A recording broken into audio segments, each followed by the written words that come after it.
Good morning students, मैं रजत commerce education service में आप लोगों का स्वागत करता हूं। आज का हमारा टॉपिक रहेगा credit balance as per passbook. तो बैंक रिकन्सिलिएशन स्टेटमेंट का सेकंड रूल है credit balance as per passbook. तो अगर आप लोगों के पास credit balance as per passbook से क्वेश्चन दिया गया हो तो credit balance as per passbook को simple balance as per passbook भी कहा जाता है। तो जब भी credit balance as per cash book से क्वेश्चन दिया गया हो, पासबुक से क्वेश्चन दिया गया हो, तो आप लोग सिर्फ कैश बुक के बारे में ही सोचोगे। आप इस बात का ध्यान रखना, अगर क्रेडिट बैलेंस या simple balance as per passbook दिया हो तो सिर्फ आप लोग कैश बुक के बारे में सोचोगे। कैश बुक ऐड हो रही है तो ऐड करना है, कैश बुक लेस हो रही है तो लेस करना है। तो आप लोग क्वेश्चन देख पा रहे हो, क्वेश्चन में बोल रहा है on 31 December 1991 passbook of mister Raman disclosed credit balance of ₹1000। तो credit balance as per passbook दिया गया है 1000। तो मैंने यहाँ पे क्वेश्चन करके रखा हुआ है, आप लोग देख पा रहे हो। Credit balance as per passbook 1000 मैंने अमाउंट के कॉलम में लिख लिया है। तो मैंने आप लोगों को तरीका बताया था, ऊपर ऐड और नीचे लेस। तो जो भी आइटम ऐड होगी उसको ऐड में डालना है, जो भी आइटम लेस होगी उसको लेस में डालना है। तो अब ऐड और लेस क्या होगा, किस तरह से होगा, आप लोग देख पा रहे हो। ईजी है, कोई प्रॉब्लम नहीं। देखिए क्वेश्चन में बोल रहा है cheques amounting 400 were deposited on 29 December for collection but in the passbook up to 31 December 1991 only a credit of ₹280 was given as amount collected against check.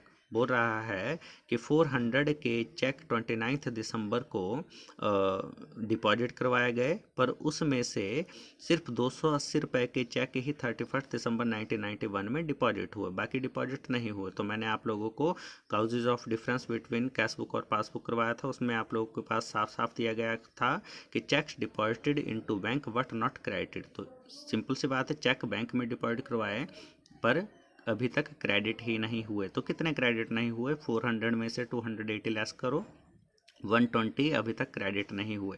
तो मैंने अभी क्लियर किया कि आप लोगों को अगर credit balance as per passbook से क्वेश्चन दिया गया हो तो आप लोग सिर्फ कैश बुक के बारे में ही सोचोगे। तो चेक डिपॉजिट बैंक में करवा दिए कस्टमर के द्वारा, तो कस्टमर ने अपनी कैश बुक में एंट्री कर दी है, किसकी, ऐड की।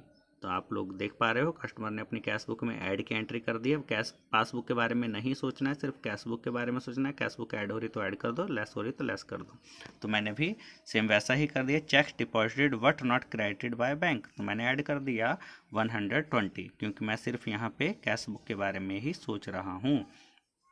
सेकंड देखिए, सेकंड बोल रहा है अ checks of ₹100 issued on 27th December was paid by the bank on 4th January 1992। Cheque issue किए 27 दिसंबर को, पर बैंक ने उनको कलेक्ट किया या बैंक में जो वो प्रेजेंट हुए चेक्स 4 जनवरी 1992 को, जबकि क्लोज तो आपकी क्लोजिंग मंथ तो आप लोगों का 31 दिसंबर है और ये प्रेजेंट हो रहा है 4 जनवरी, मतलब अभी तक 21 दिसंबर तक अभी तक बैंक में प्रेजेंट ही नहीं हुए चेक। तो आप लोगों की ट्रांजैक्शन क्या बनती है, cheques issued but not presented for payment. Cheque issue तो कर दिए पर बैंक में अभी तक प्रेजेंट नहीं हुए। तो कस्टमर ने अपनी कैश बुक में माइनस की एंट्री कर दी है, लेस की एंट्री कर दी है। तो मैंने क्या कर दिया यहाँ पे देखिए, cheques issued but not yet presented for payment ₹100। तो आप लोग देख पा रहे हो, ₹100 मैंने एंट्री कर दी। नेक्स्ट है on 30 December a customer deposited ₹30 direct in the bank account but it was entered only in the passbook। तो बोल रहा है कि कस्टमर ने डायरेक्ट डिपॉजिट कर दिया 30 रुपये कस्टमर के उसके बैंक अकाउंट में, जो भी ओनर होगा उसके बैंक अकाउंट में डायरेक्ट डिपॉजिट करवा दिया गया पैसा। अब उस बिजनेसमैन के अकाउंट में डायरेक्ट अगर पैसा डिपॉजिट करवा दिया गया है तो पासबुक तो ऐड होगी, पासबुक ऐड हो जाएगी, उसका बैंक अकाउंट बढ़ जाएगा, पर उसको उसकी कोई खबर ही नहीं है। तो कैश बुक अभी तक लेस है, तो मैंने क्या कर दिया, हम कैश बुक के बारे में सोच रहे हैं तो कैश बुक अभी तक लेस ही है तो हम लेस कर देंगे, customer directly deposited in the bank account ₹30। Next देखिए, नेक्स्ट बोल रहा है ऑन 30 दिसंबर नेक्स्ट है bank paid a premium of ₹30 to LIC on 23 December but it was not entered in cash book.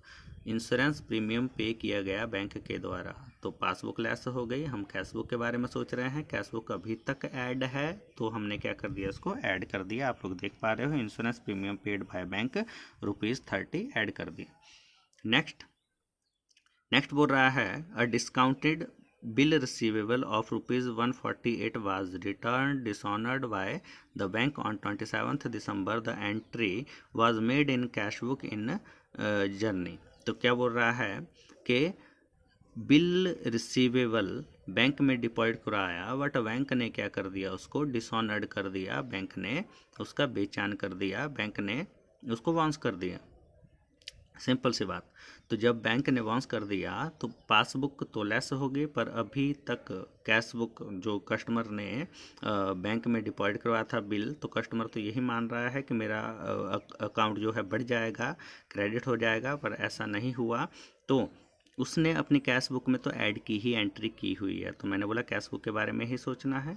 तो आप लोग देख पा रहे हो, bill receivable dishonoured by the bank, bank ने डिसऑनर्ड कर दिया 148 का।